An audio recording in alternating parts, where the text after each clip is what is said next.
Good morning, everyone. Good morning, good afternoon, good day. We're so excited to have you here today. We're just giving it a couple minutes to allow everyone from our Intentional Conversations VodCast community to come in and get settled on this Friday morning. It is a beautiful day here in Columbus, Ohio. I had a nature walk for about an hour this morning. Such a treat. I hope that it is good mood making where you are too. Let's give it just a minute for everyone to get in. We've been expecting you, and I'm so excited for our conversation today. Welcome to Intentional Conversations VodCast. We here at NWC are grateful for you being here and spending this time with us. We're humbled. We know that there are so many places where you could be on a Friday morning, and so we're glad that you're here. My name is Cosette Strong. My pronouns are she, her, hers, and I serve as the Senior Director of DEI Strategy and Design here at NWC. You have joined the Intentional Conversations VodCast, where we intersect discussions regarding diversity, equity, inclusion, and belonging with leadership and business. If you feel comfortable, please take to the chat. Let us know where you're located today. I'm coming to you from Columbus, Ohio, like I said. I enjoy knowing that even though we may literally be across the country from each other, we can convene in this space together, and it gives me great joy each week to be with you. So feel free also in the chat to share something about yourself, maybe the organization you're from, even your LinkedIn profile, so that we can stay connected once we're gone from this space. We welcome and encourage cameras, of course, if you're comfortable. It's not mandatory. I hope you know that. Just another way for me to see your face, for us all to feel more connected as a community. So I hope you feel comfortable here. All right, let's get to it. Sit back, relax. Let's get ready for another Intentional Conversations VodCast.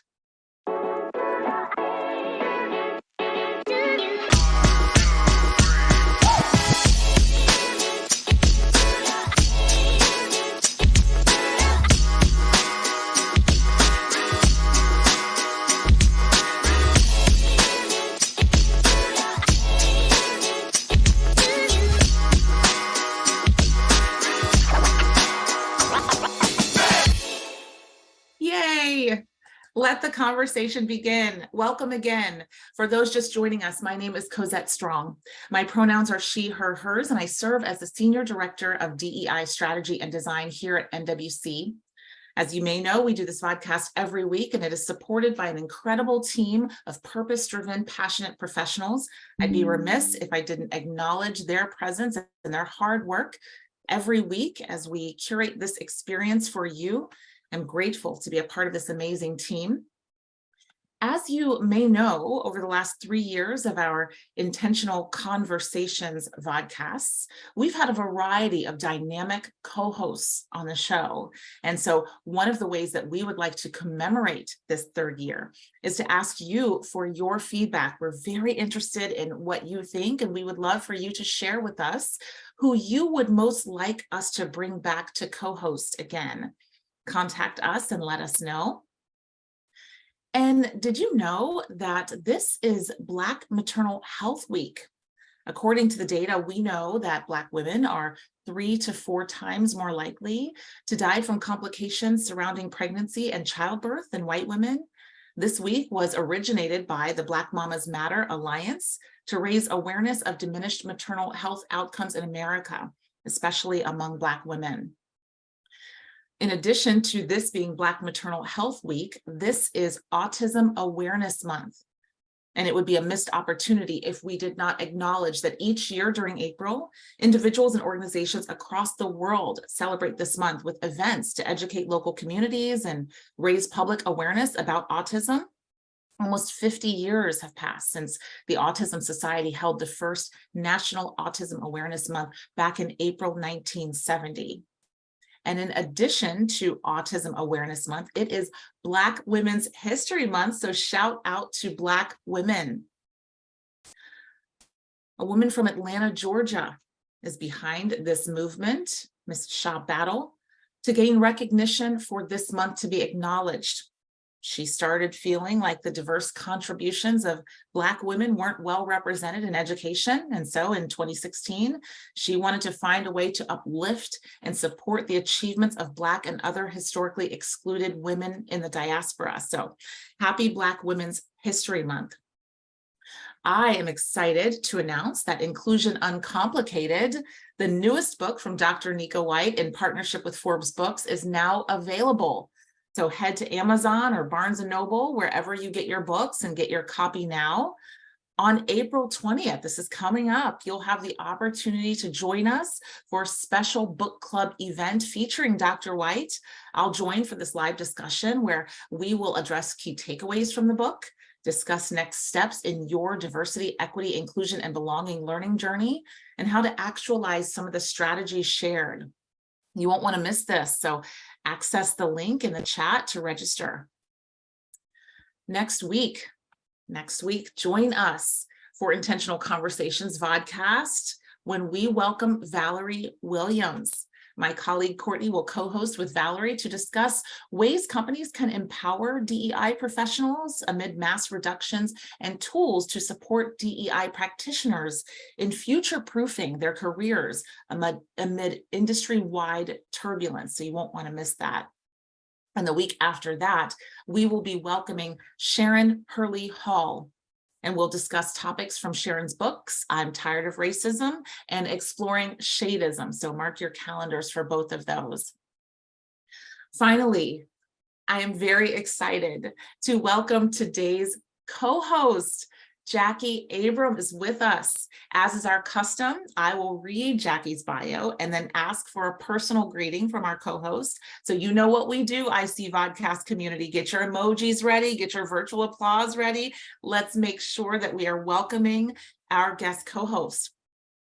Jacquie is the international best-selling and award-winning author of a book that stops racists in their tracks called Hush Money: How One Woman Proved Systemic Racism in Her Workplace and Kept Her Job.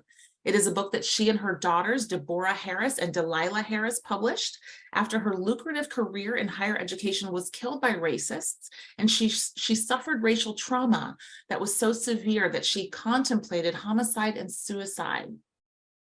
Hush Money is an international best-selling and award-winning book featured in Forbes, #1 bestseller on Amazon, #1 in best eye-opening African-American women's fiction on Goodreads Listopia, #1 in books to improve social justice awareness on racism on Goodreads Listopia, a recipient of the reader's favorite gold medal for social issues novels, snaps for all of this, #3 in top African-American Christian fiction on Find This Best. Hush Money is not just another book about systemic racism.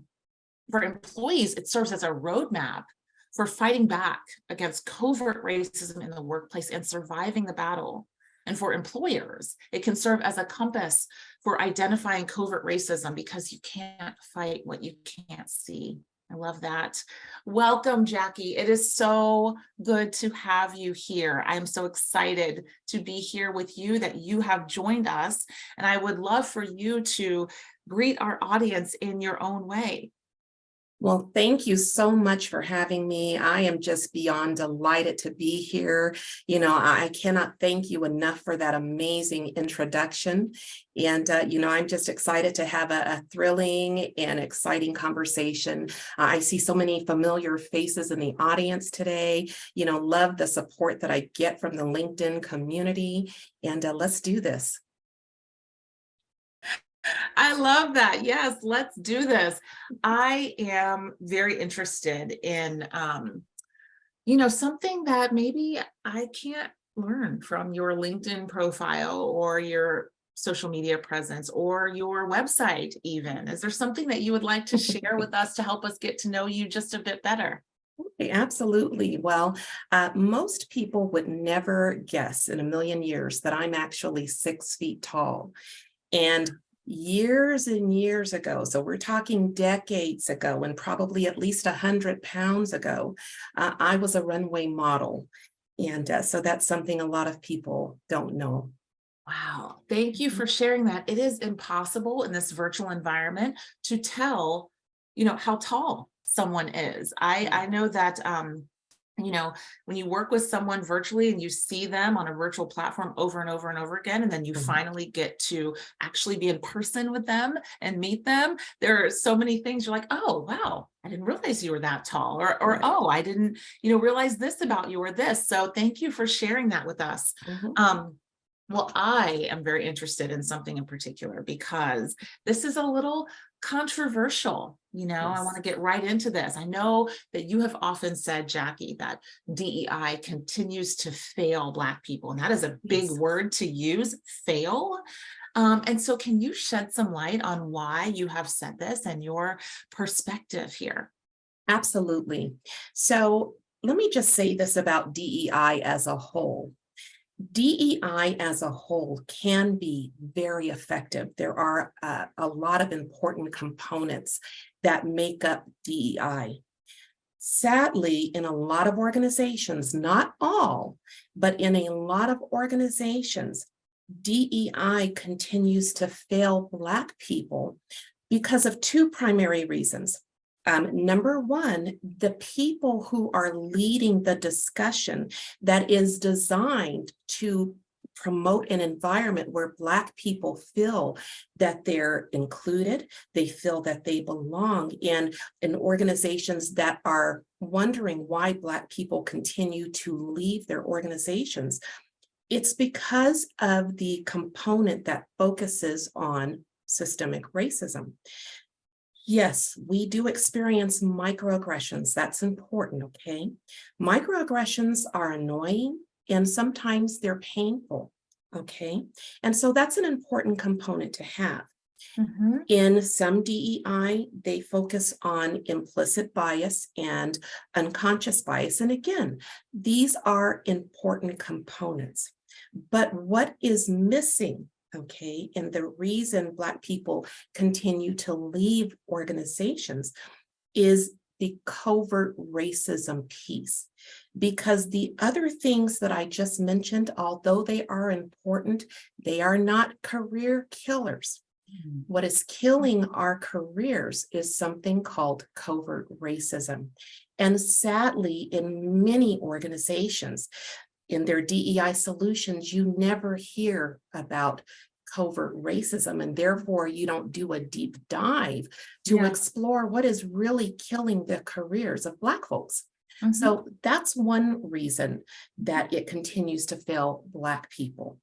So the other reason is that the people who are leading these discussions about what we experience as Black people, what is actually killing our careers, are not Black.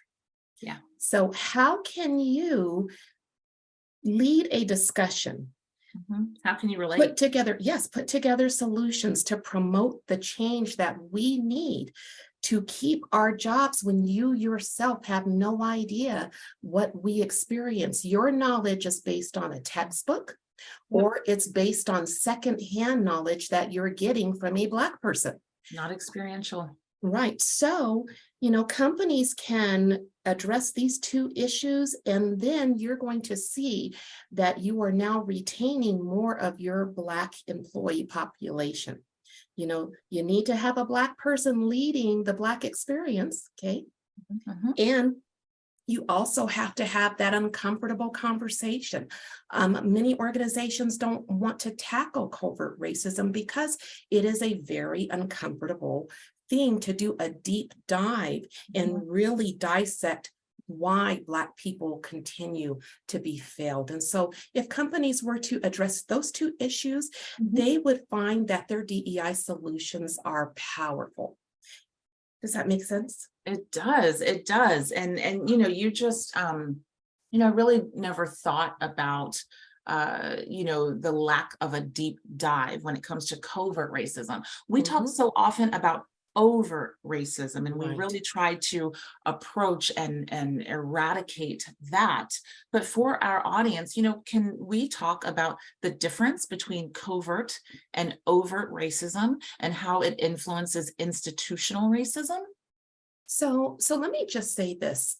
When you're talking about the differences between overt and covert racism, back in the day, and I'm talking, decades ago, you would see a lot more of the overt racism that we see in modern day. And so overt racism would be something like, you're in the break room and someone walks in and calls you the N word in public. Okay.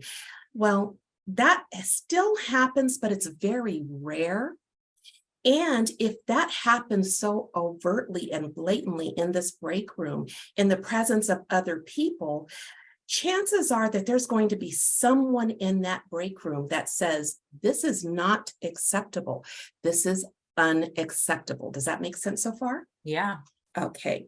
So over the years, racism has morphed into something that is not so easy to see, because if it's easy to see, it's easy to prove, right? Right. So they have now taken that surface level discrimination where things were just done in the open, and they've moved it under the surface. And so now 10% approximately of what you see happening in the workplace racism wise is overt, just 10%. So what is the other 90%? Well, that's the effectiveness of covert racism, which is a career killer. It's hidden. It's harder to prove. The people that are experiencing it can't tell that they're experiencing racism. And so if they can't tell if what they're experiencing is racism, the people around them that are seeing and observing this can't tell either. And it's because of that hidden aspect that it is socially acceptable. No one's calling it out because they can't tell what it is. Yeah. Does that make sense? It And does. so that's the difference. And Yeah. that's why it continues to fail Black people specifically, because again, if you as an organization can't see it and they can't prove it, how do you fight it? That's right. That's right. And Mhm. it, threads with microaggressions, you mentioned that earlier, Yes. another thing is very hard to prove and substantiate. And often when people are victims of covert racism, victims of microaggressions, it's very easy to for others to be dismissive of that Right. person's experience. Right. And as you said, these are career killers, but I think Mhm. also these are people killers. Right. There are And so many stats out there about how racism is literally killing us. What were you about to say? oh, absolutely. Let me just give you an example. I've got a million examples. There are so many different types of covert racism. There's so many. But I will use one called, I call it the Black workhorse, okay? And anybody who's watched any of my interviews, they've probably heard this before. But there are dozens of different types, and that's something that we explore when I do DEI workshops. We do a deep dive into these various types. But the Black workhorse is something that I can explain in a few minutes, where you are a new employee or you are an employee who has been recently promoted. In both of these cases, you now have a new job description. And in that job description, there is a bulleted list that says you as the employee are responsible for completing all of these duties. But there's always another bullet at the end of every single job description. And it's I'm going to do all of these duties and all other duties as assigned. So now you're in your new job, okay? But as the weeks and the months go by, you're starting to notice something. In addition to the duties you're responsible for, you've now got these extra duties that have been added onto your plate. Your supervisor, who was responsible for these massive projects, has now dumped those projects onto your plate. Okay. And then you've got this person over here that's now added these responsibilities onto your plate. And so now you notice that your workload is so unbelievably heavy that your back is about to break, or you fall to your knees, Cosette, because you're not doing the work of one person anymore. You are doing the work of 2, 3, sometimes 4 people, and they've made you salary on purpose. So you're not being paid to do all this extra work, even though there are people at your same level who are intentionally hourly. So they get to do their 40 hours and they're out. But you've been made salary on purpose, okay? And so you are now responsible for completing all of this work, and the company is paying you a good salary, but they are getting their money's worth out of you because to them, because you're Black, you were designed for hard labor, Cosette. You, as a Black person, can work the longer hours, work the harder hours, work the stronger hours, because you're not human, you're dehumanized. You, to this racist leader, are a Black workhorse. And so if you don't keep up with this workload that they've piled on you, your job is at risk. And I spoke with someone a couple of days ago. I talked to a lot of people, so the name, I forget the name, but they said when they were carrying this large workload burden, because they were the Black workhorse in the organization, and it got to be too much and they quit. The company then had to hire 4 people to replace this one person who was doing all of this extra work. Right. And that's how covert racism works, because, the company will justify it and says, we said when we hired you that you were responsible for all other duties as assigned. So you knew what you were getting into at the time that you were hired. And that's how covert racism works. Wow. Jacquie, that example that you just walked us through, so powerful, so applicable, so I can relate. I can relate to that. And I think in the chat, I'm seeing that others in our VodCast community can relate as well.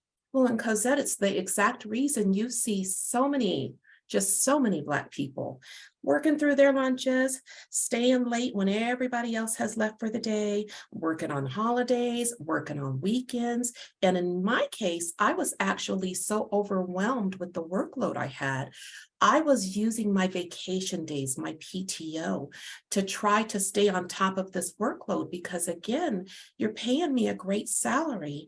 I can't afford to give up that salary. So I'm going to do whatever it takes to keep that salary because I'm a single mom. I'm mom and dad, and I've got 2 girls I have to take care of.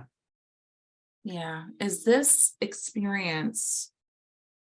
why you wrote your book, Hush Money? Why did you decide to share your experiences with covert racism in your book? Why was it so important for you to, for you to get it out?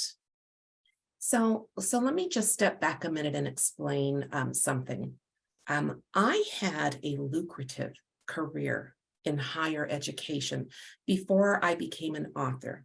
And if my career had gone the way that it was supposed to, because I was exceptional at my job, and my career spanned nearly 20 years, and it paid me 6 figures. And Cosette, you don't get to make 6 figures unless you are good at your job. But not only was I good, I actually enjoyed my job. And my background in higher education is on the administrative side. My background is in finance. I'm a number cruncher.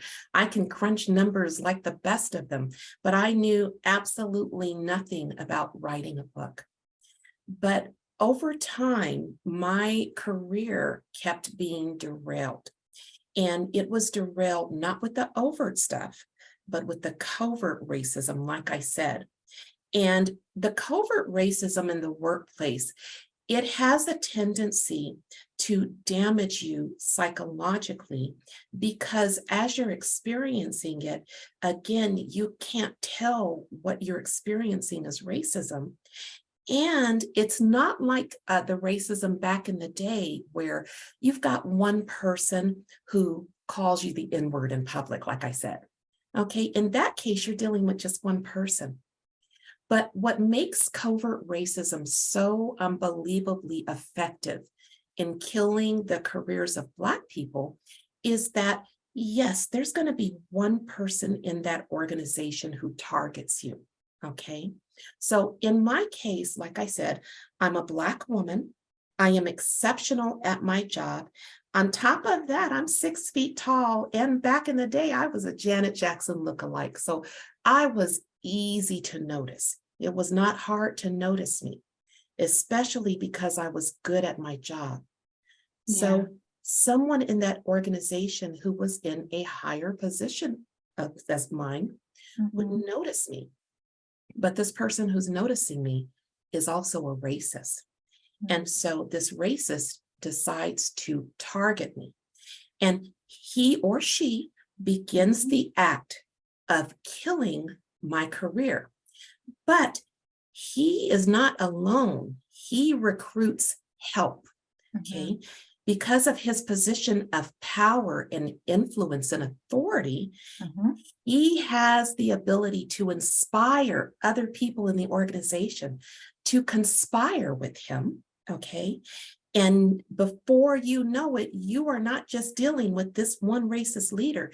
You are now dealing with people who are all working together to aid and abet him as he kills your career in the workplace, very similar to how racist police kill us in our communities. And Cosette, some of these folks that this leader is inspiring to conspire with him, you would never think in a million years would do this to you. So one of those people that he's inspired is HR. In organizations that tolerate racism, Cosette, HR is your worst nightmare. Because this leader has inspired HR, because at the end of the day, HR is beholden to who pays their paycheck, and it's not you, okay? So now this person who has oversight on whether or not this HR person continues to get their paycheck now has recruited their help. Other Black people, okay? Other Black people in the organization. This racist leader has tapped somebody who's Black in that organization, and they've given them additional power and authority over you.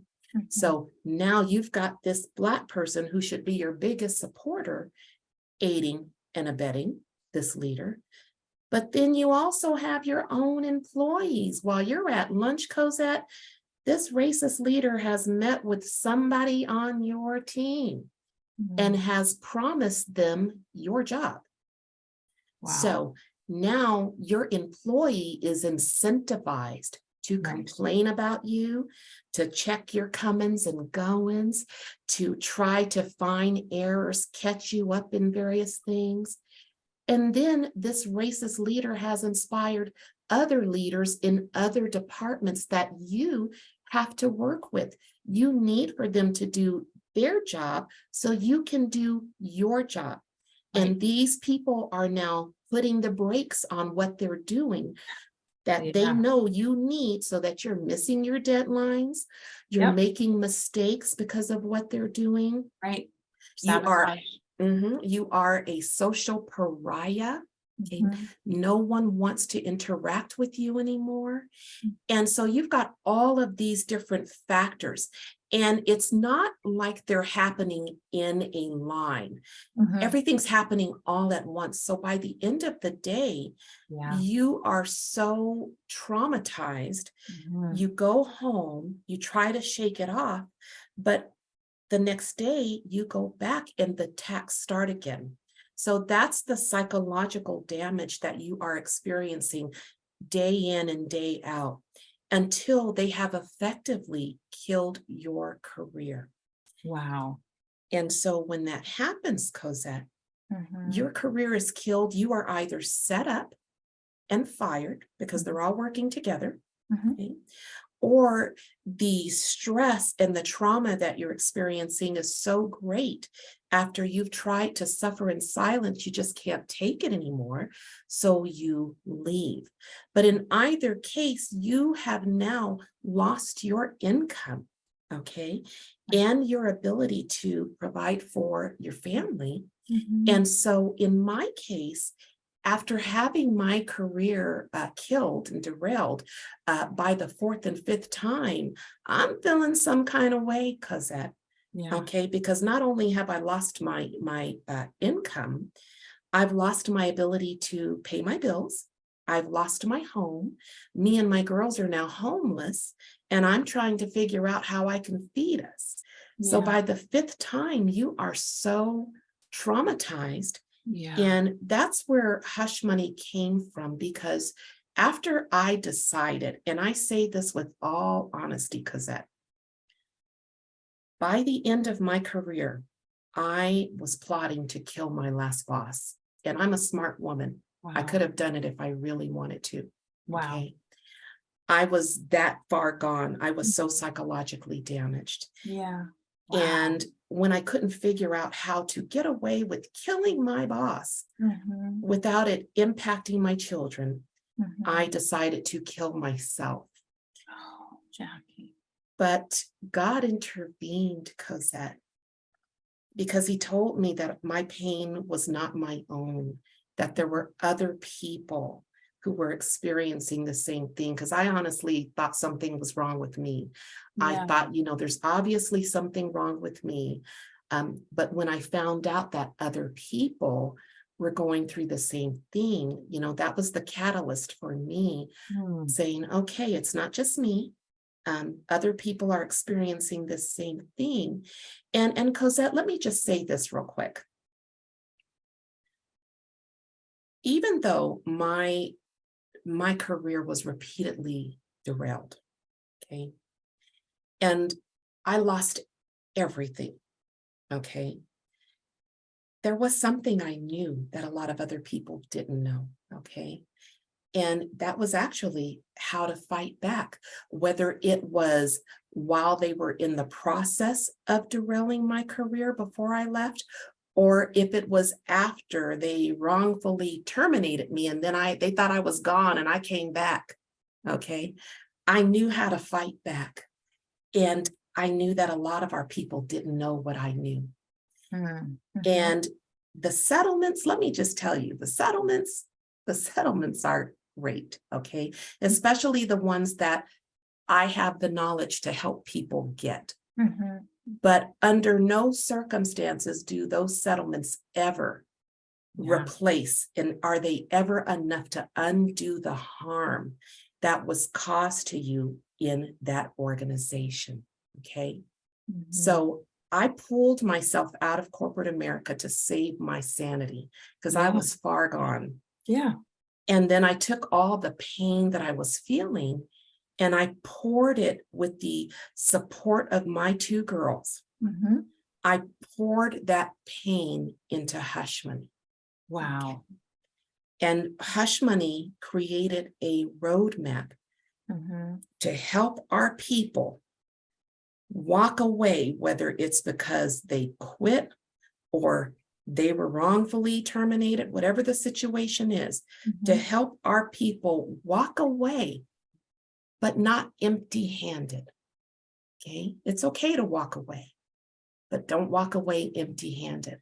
And Hmm. that's what this book is right here. This is a roadmap to Mhm. show you how one woman fought back, survived that battle, and didn't walk away empty-handed. Hmm. That is, Jacquie, that is an incredibly powerful and moving, empowering story. Thank you so much for sharing that. As you were talking, I mean, I felt like I was, you know, along on the ride with you. And I felt this heaviness, especially as you Yes. were talking about, the depths, the depths that you went to, considering homicide, suicide, Yes. homelessness, all of the trauma you talked about, and really being able to harness that and put it into creating this book. Were there ever any times when you had to step away from the writing process due to the heavy content that you feature in the book? So that is an excellent question. And what I can tell you is that originally, when I sat down and I started writing Hush Money, it was not my intention to break it into two books, because there are two books in the Hush Money series, and together they lay out an explosive strategy that is full of unconventional things that people would never even think of or have considered in terms of fighting back. And I call it creating weapons. So you're creating this arsenal of weapons, of unconventional things. But by the end of this book, right here, by the end of Hush Money, book 1, I was so triggered and re-traumatized. I had to step away and I had to de-escalate. I had to decompress. And if you were to look at some of my earlier interviews, I was a hot mess. I was an absolute hot mess. I could not make it through an interview without crying. And every now and again, now those emotions creep back up in me. But something happened after we wrote the second book, because I did come back and I finished the rest of the story. And the story is not even complete with book 2, because racism is not a one-time thing for us. Like I said, my career was derailed 5 times, okay? So there's more Hush Monies yet to come. But I had to break away to de-escalate, because it was very triggering to relive the trauma that I went through in order to write Hush Money. So to answer your question, I did step away, but then I came back and I wrote book 2, which is called Hush Money, The Cost of Being Black in Corporate America. And together they are explosive. Wow. That, one of the things that, as you were talking, I kept thinking, where were your people? You said something earlier. You said, and people you wouldn't even think would do this, joined in and became co-conspirators with this person who's the ringleader. Yes. During your time in higher education, did you feel like you had allies? Did you feel like there were people who were equipped to advocate for you? People stood up and showed up for you? And if so, who were they?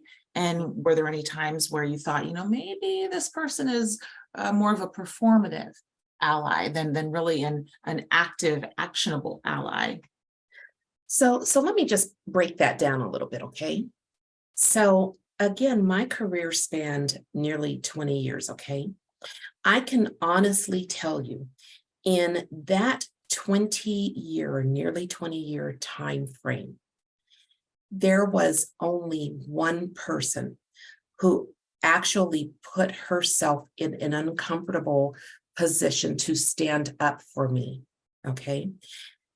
The rest of the people in all of those years and in the different companies that I worked, they were like the people on the sidewalk. So if you think about how racist police kill us in our communities, okay? They have, someone who's the senior officer, and there's normally other officers there with them. And these officers are aiding and abetting whoever the senior person is that is targeting the Black person in their community.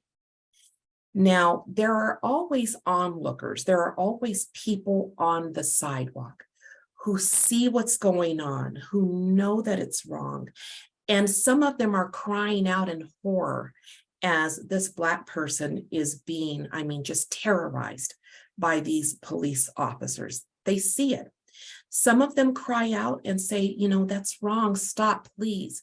But not one single person gets off the sidewalk and goes and physically intervenes. Does that make sense? It does. And so that's what happens in the workplace. There are people around you, Black people, you know, people from, you know, every walk of life, people at every level of employment. They see what's going on with you, but no one will get off of the sidewalk to intervene. And it's for a variety of reasons. The Black people that see what's happening to you, they're afraid that if they get involved, that racist who's targeting you is going to notice them. And they don't want to be noticed because they want to keep their job. You know, there's a saying that, you know, my mom's generation had. Their favorite saying was, "Ooh, don't make waves, don't lose your good job." And so that's the mentality. So they're afraid to make waves, okay? Then there are other people who see what's going on, but they're also afraid, you know. So let's go back to the HR example. HR knows that this leader has too much power, okay? Nobody's checking this leader. HR knows that there's something that they should do, but the reality of HR is they really don't have any power. Because let's say a person comes to HR and says, I'm experiencing racism in the workplace. HR is going to do some fact finding, but they're not in a position to make a decision about what to do with this employee. They have to take it up to the leadership. And guess who's sitting on that leadership team? The racist who's targeting you. Okay. And in some of the companies where I worked, you know, we had DEI committees. I served on DEI committees. But the very people who were leading these DEI solutions were the very racists targeting me. And that's why I go back to what I said in the beginning. You need to be careful about who you put over your DEI, okay? You want to make sure, you know, if you've got somebody that's talking about racism and the Black experience, that the person over that is Black. So they can tell you what's really going on. Does that make sense? It does. Wow. Okay. Yeah. Yeah, it is. You know, as you were talking and as I am, you know, kind of concurrently thinking through, you know, my experience and some of the experiences that, you know, I know from, you know, friends and family members, you know, it is a big tangled web. Yes. You know, and sometimes it is hard to know how to start trying to work through the cobwebs, to be able to help yourself, to be able to help others, to be able to, you know, get rid of some of the trauma and work through that, while also keeping in mind, you know, this job is a means to an end. I need this income to provide to my family, to provide for my family. And especially, you know, as you were talking, single motherhood, you know, I'm a single mother over here too. It is no joke. It is no joke. And you are constantly holding in mind that you are providing for other people. Might I just step in and add one more thing? Yeah.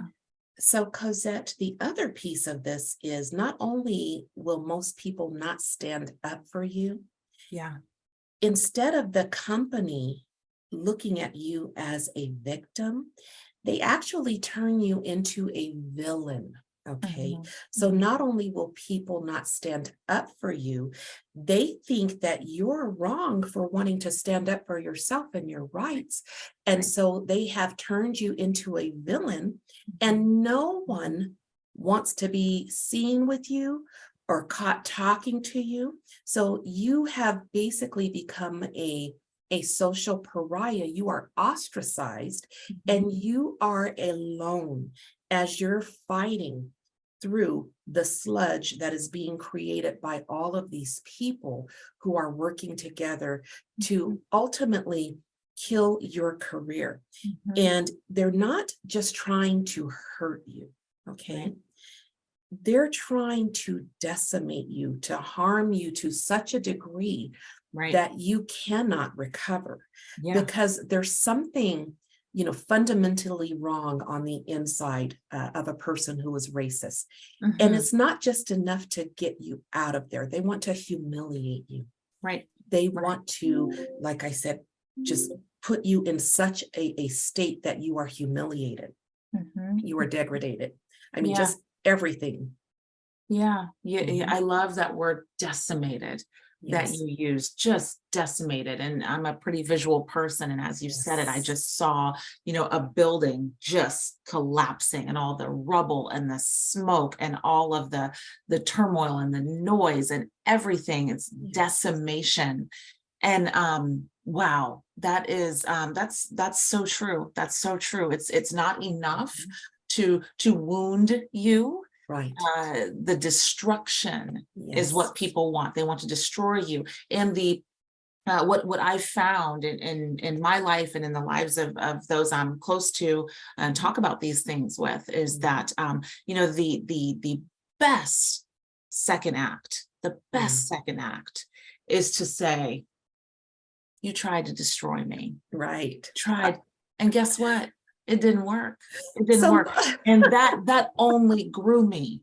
That only yes. empowered me. That only helped me. That only assisted me. That impacted me in such a powerful way that now I'm stronger and better. And I've learned so much from that experience. And so, Jacquie, I feel that vibe from you. I see that in you. And it is so lovely. And of course, I do not want to hog you. I see that we have a question in the chat. I mean, I could talk with you all day, and we'll reach out to you on LinkedIn so that we can stay connected. But Please. I would like to open the floor for Doris, who has a hand raised. Doris, thank you so much. I am going to spotlight you so that you can ask Jacquie your question.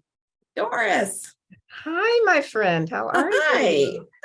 It is so good to see you. Oh, it's awesome to see you. We've been chatting back and forth for at least a year, and this is my first time seeing her face. Oh, wow. Yeah, she has been such an inspiration for me, and I'm hoping that I have been for her along this journey. I'm not really sure if I have a question as much as an affirmation that when you talk about what you went through, and to some extent going through even now because of the backlash and all of the feelings that are involved in all of this, I believe, and this is because I truly believe in what God does for us, as much trauma and I would say, I'm not even sure how to put the words correctly, but as much as you went through, Yes. think about Job and what he went through. Mhm. You were picked, I believe, by God because of one thing, your strength. Yes. You were Absolutely. he put you in a situation, I believe, or should I say allowed it to happen, so that you could come out ahead and show them with your own outcome how when you try to destroy me, actually you strengthen me. And Now Doris, you are the one that's paying the painful outcome of what yes. you started.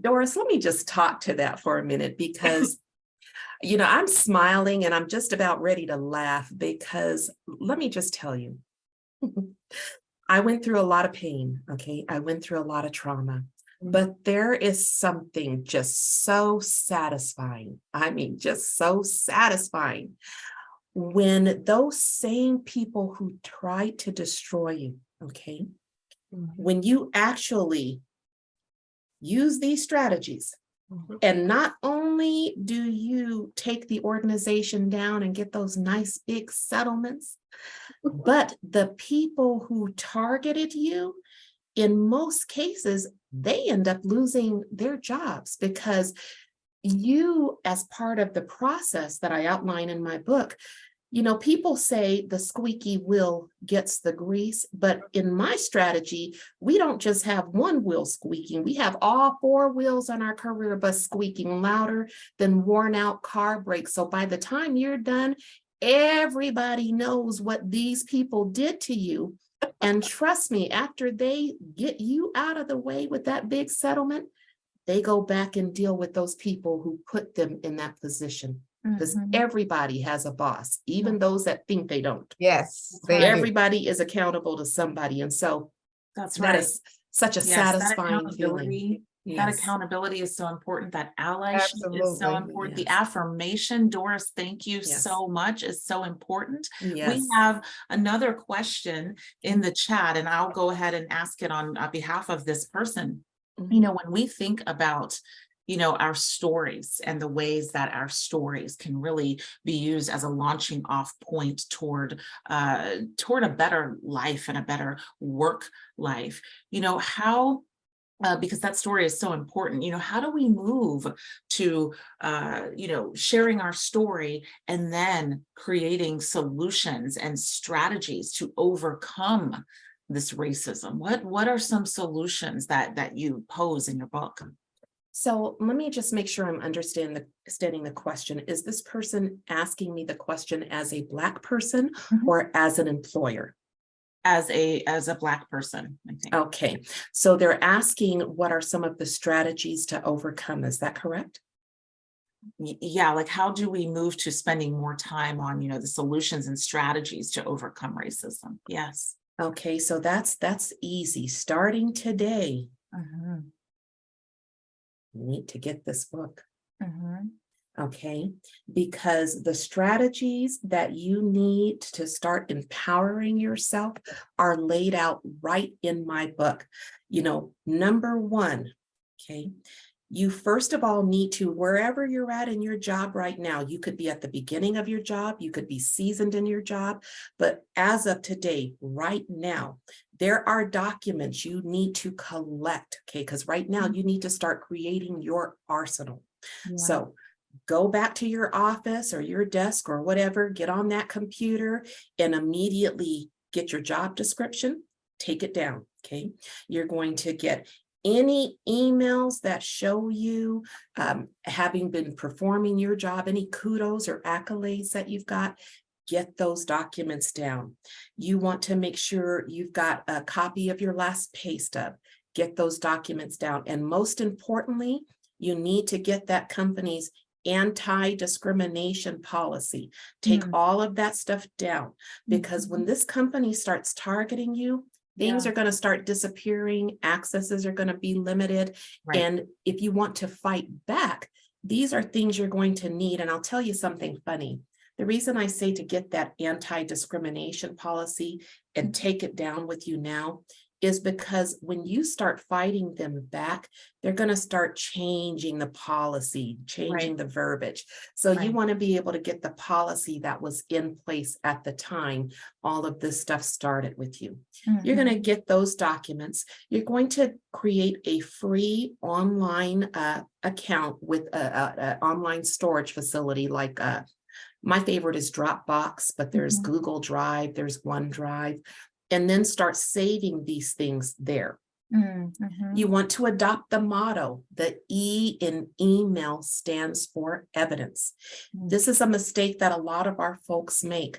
You know, when you are on these jobs, when things are going well, people are complimenting you. They're telling you what a great job you're doing, but it's all verbal. And so when the racist leader starts targeting you, one of the first things they do is start painting you as a bad employee, saying that you're incompetent, changing your work, doing these various things. So whenever you get that verbal compliment, you want to turn that verbal into something tangible. So anytime you get a verbal compliment, you need to go back to your desk, open an email, put in the subject, thank you, and then say, "Dear Cosette, you know, thank you for the compliment you gave me in the hallway today about the presentation I gave this morning. I'm so glad you thought my work was exceptional. I appreciate you." Why is that important? Because when they start painting you, yes, as a bad employee, if all you have are verbal compliments, it's their word against yours. But if you've got an email thanking them for the compliment, whether or not they respond to it or not, this is tangible evidence, because Right. by putting it in an email form, if they want to dispute it, the onus is on them, not That's on right. you. That's right. Okay. Yeah. So email is a powerful weapon. My Yes. book teaches you about one party consent states. Mm. Those are fantastic for fighting back. That's a weapon that you want to have in your arsenal. Most people don't know that if you live in a one-party consent state, you can secretly, quietly, and hiddenly record your boss having these meetings with you on your smartphone and not tell them, as long as you are a party to the meeting. Yep. The rule is different with phone calls, though. With phone calls, you have to make sure the person you're talking to is also in a one-party consent state, but federal law allows that. You know, these are tools that you're going to be putting in your arsenal. This recordings are going to be effective if the meeting is pre-planned, but in my case, my boss would just show up randomly and start harassing me. So in that case, you need a backup plan. I used a daily log to document date, time, what was said, and who was there. Okay. And then my kid said, Mom, you know what? I know you're saying we need to document this, but who has time to do a daily log? I said, then send yourself a personal email. You know, right after that person comes in there giving you a bunch of yah-yah, you open an email, document what happened, and just send yourself a personal email from your personal email. It's date and time stamp, and when we're ready to fight, it's all laid out in your personal email. You know, there's just so many different things. Email is a powerful weapon. FMLA, medical leave, is a powerful weapon, but so many of our people use it incorrectly. You know, they go on medical leave, Cosette, because the trauma is so intense and overwhelming that, you know, mentally, physically, and emotionally, they're suffering. They step away, they go on medical leave, hoping that things will calm down when they return. And I tell them, the only thing you did was give this racist the time he needed to finish setting you up quietly. Because while you're on medical leave, they're going through your computer, they're going through your office, they're going through everything. So by the time you come back, your job is gone in a matter of months. So FMLA can be a curse, but it can also be a blessing if you use it right. My book shows you how to create a wall that is so strong and so high when you're using FMLA that when you return to the company, that racist organization is afraid to touch you. They will not fire you. Yeah. But you gotta know how to use it. Yeah. That's what you learn from Hush Money. And the most important thing that you learn from Hush Money is you don't stay at this level. All these people that are conspiring with this racist leader, they're all working at this level, you know, and they think, oh, we got her because we're all working together. And no matter what she does, we're going to say, you know, we did our investigation. It was a good faith investigation. And, you know, we were justified in what we did, no matter what it is. So you don't operate at this level. You jump way over everybody's head, okay? And you go to the parent company. You go to the CEO. Right. You write an ironclad discrimination complaint, and there's a right way to write it and a wrong way to write it. My book shows you the right way. My book shows you how to collect the evidence. And when you've got all of that, you send that bulk of evidence to the CEO at the parent company. You copy the board of directors, and then you copy all the racists that are targeting you because you want them to see what you've done. You want them to feel that fear. That they've been putting in you. This. I love this. I love that you are offering solutions that will help the individual, but also solutions on a systemic level as well to combat racism. Jacquie, and then just one more thing. Yeah. I don't have anything against the EEOC, but I never use the EEOC. You want to go the state route. Most people don't know that the state has a civil rights division, a civil rights office. So you want to go the state route. Okay. So all of these things you're going to learn from this book. Yeah, You know, yeah. We this, have 1 minute and I'm very interested to know what's next for you. You know, what is coming up? How can we find you? What are you working on that's coming up? Let's leave on this note, an empowering note, so that we can follow you and cheer you on and ally with you. thank you. So I am really excited to announce. So everyone is familiar with the racist mass shooting at Tops Friendly Market in Buffalo. Yes. Yes. So of all the authors in the world that this young man could have reached out to, I'm an independent author, Mhm. I wasn't a writer, but for some reason he found value in me after reading Hush Money. He contacts me and he says, I hear you're coming to Buffalo. I said, yes. He says, can I help you with your event? And I said, well, sure. Who are you? And he says, well, my mom was shopping for bologna and cheese and iced tea at Tops, and a racist came in and shot her in the head twice. And so the 1-year anniversary of that mass shooting is on May 14th. Okay. I have worked with him on his book. He asked me to write the foreword. Okay. And so his book is coming out to tell, what is just an absolutely, just profoundly excruciating, painful story. Wow. But there's beauty in that pain too. Yes. And so his name is Mark Talley. His Okay. book is called 514, The Day the Devil Came to Buffalo.